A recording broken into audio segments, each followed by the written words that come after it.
బిఎల్ఓలు తప్పులు చేశారని, టీచర్లు తీసేశారని ఎక్కడ కంప్లైంట్స్ లేవు. భారతదేశ చరిత్రలో ఫస్ట్ టైం ఇవన్నీ వస్తున్నాయి. మేమన్నీ డీటెయిల్డ్గా ఎక్స్ప్లెయిన్ చేశాం. ఓపికగా విన్నారు, చాలా ఫర్మ్గా కూడా చెప్పారు. మేము ప్రజాస్వామ్యాన్ని కాపాడడానికి అన్ని విధాల ప్రయత్నం చేస్తాం, ఎక్కడ కాంప్రమైజ్ కాం, రిజల్ట్స్ మీరే చూస్తారని వారు హామీ ఇచ్చారు. వారు ఇచ్చిన హామీతో నేను ఒకటే అనుకుంటున్నాను, ఎలక్షన్ కమిషన్ అవసరమైతే సెంట్రల్ పోలీస్ అబ్జర్వర్స్ ను పంపించాలి, సెపరేట్ సెల్ పెట్టాలి. అవన్నీ పెట్టి ఎక్కడికక్కడ మానిటర్ చేసి ఎలాంటి అవకతవకలు జరగకుండా ఇప్పుడు ఫైనల్ లిస్ట్ వచ్చే కొందికి వినపడలేదా? ఎవరి కార్లు ఎప్పటికప్పుడు మానిటర్ చేయాల్సిన అవసరం ఉంది. ప్రజాస్వామ్యం కోసం మా ప్రయత్నాలన్నీ మేము చేస్తున్నాం, ఇంకా చేస్తాం. దాని గురించి సందేహం లేదు. ఒక్క ఓటు దొంగ ఓటున్నా ఎలక్షన్ కమిషన్ దృష్టికి ఎప్పటికప్పుడు తీసుకుపోవడమే కాకుండా వీళ్ళు చేసే ప్రతి ఒక్క తప్పుడు పని మేము ప్రతిఘటిస్తాం, ప్రజాస్వామ్యాన్ని పరిరక్షించుకుంటాం. అదే సమయంలో ఎవరిని వదిలిపెట్టాం. కడాన కోర్టు కూడా వెళ్లి తప్పు చేస్తే మాత్రం శిక్ష పడే వరకు ముందుకు పోతామని చెప్పి విజ్ఞప్తి చేస్తున్నా. We are confident. ఎలక్షన్ కమిషన్ అయితే పేషెంట్ గా వినడమే కాకుండా వారు 5 కోట్ల మంది కంటే 4 కోట్ల ఓటర్స్ ఉన్నారు, వారందరికీ ఒక భరోసా ఇచ్చినట్టు వాళ్ళు భరోసా ఇచ్చారు. అది అమలవుతుందనే ఆశాభావంతో ముందుకు పోతున్నాం.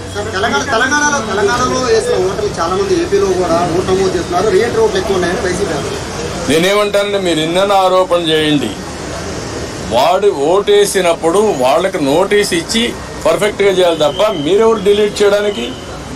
ఎలక్షన్ కమిషన్ చేయాల్సిన పని, ఎలక్షన్ ఆఫీసర్ చేయాల్సిన పని నువ్వెవరు చేయడానికి? నువ్వు కంప్లైంట్ ఇస్తావు, ఇచ్చిన తర్వాత వాళ్ళు వెరిఫై చేయాలి. ఒకవేళ ఇక్కడి నుంచి వేరే ప్రాంతానికి పోయారు, అక్కడ ఓటేయరు అంటే ఓటు ఇవ్వవా నువ్వు? అమెరికాకి వెళ్లారు, అమెరికా నుంచి వచ్చి ఓటేస్తారు. వాడి యొక్క జన్మభూమి పైన, ఈ రాష్ట్రం పైన వాళ్ళకుంటే ప్రేమ, ఈ రాష్ట్రంలో పుట్టిన వాళ్ళు.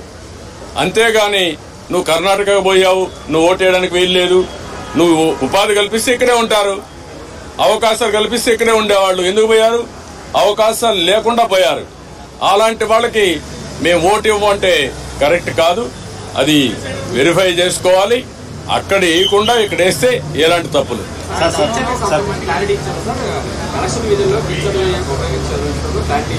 నేను అన్ని చెప్పిన తర్వాత వారు విన్నారు, చేస్తామనే విధంగా చెప్పారు. ఎట్టి పరిస్థితుల్లో సచివాలయ స్టాఫ్ వేయడం కరెక్ట్ కాదు. సెలక్షన్ ప్రాసెస్ కాదు, competitive best practices all over the country ఏవైతే చేస్తారో అవే చేయాలి.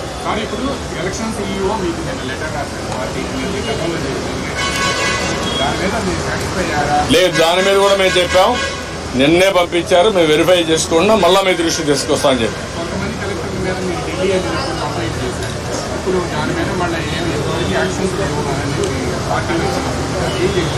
ఈ రోజు కూడా మళ్ళీ మేము చెప్పాం, ప్రతి ఒక్క ఆఫీసర్ పైన మేము స్పెసిఫిక్ ఎవిడెన్స్ ఇచ్చాం.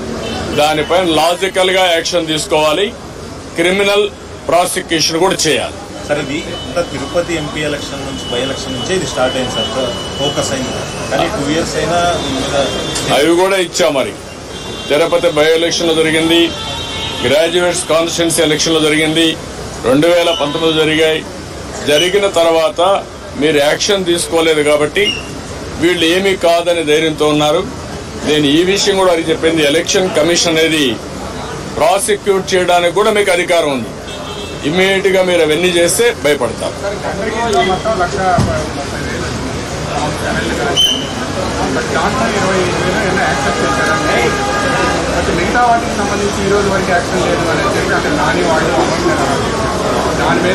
ఆ విషయం కూడా వారికి చెప్పాను, ఆయన అరెస్ట్ చేశారు. ఎవరైతే ఓటర్స్ బోగస్ ఉన్నాయని చెప్పి ఎక్కడికెక్కడ పోరాడుతూ ఉంటే అది కరెక్ట్ చేయకుండా అతను అరెస్ట్ చేయడం అనేది ఎక్కడికి పోతానని చెప్పి అడిగాను. ఆ డీటెయిల్స్ కూడా వారికి ఇచ్చాం. ఆ రిప్రజెంటేషన్ నాకు వచ్చింది, వెరిఫికేషన్ తో సహా మొత్తం డీటెయిల్స్ ఇచ్చాం. ఏ ఓటు ఎక్కడ వెరిఫై చేశారు, డూప్లికేషన్స్ ఎక్కడున్నాయి, సర్నేములు కానీ ఇవన్నీ, ఫోటోలు ఎక్కడున్నాయి, వేరే కాన్స్టిట్యూన్సీలు ఎక్కడున్నారు, ఆ డీటెయిల్స్ అని వారికి హ్యాండ్ ఓవర్ జరిగింది.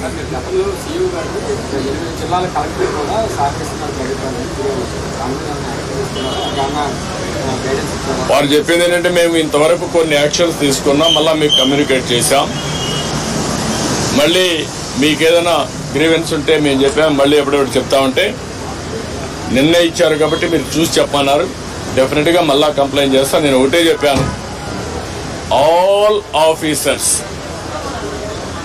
బెదిరింపులు భయభ్రాంతులు చేస్తున్నారు. ఒక చీఫ్ సెక్రటరీ ర్యాంక్ ఆఫీసరే ఎలక్షన్ కమిషనర్గా ఉంటే కేంద్ర ప్రభుత్వాన్ని ప్రొటెక్షన్ అడిగే పరిస్థితికి వచ్చాడు.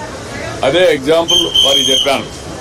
ఇప్పుడు ప్రతి ఒక్క ఆఫీసర్ మీద, అది కలెక్టర్ కావచ్చు, ఎస్పీ కావచ్చు, కింద ఆఫీసర్లు కావచ్చు, బెదిరించడం, బ్లాక్మెయిల్ చేయడం, ఒకవేళ కానీ వినకపోతే కేసులు పెట్టడం, అరెస్ట్ చేస్తాం, థ్రెటన్ చేయడం, ఇవే జరుగుతున్నాయి. ఇలాంటి జరిగినప్పుడు మీరు ఫర్మ్ గా ఉంటే తప్ప ఇక్కడ ఫెయిర్ ఎలక్షన్ జరగవని చాలా స్పష్టంగా చెప్పారు.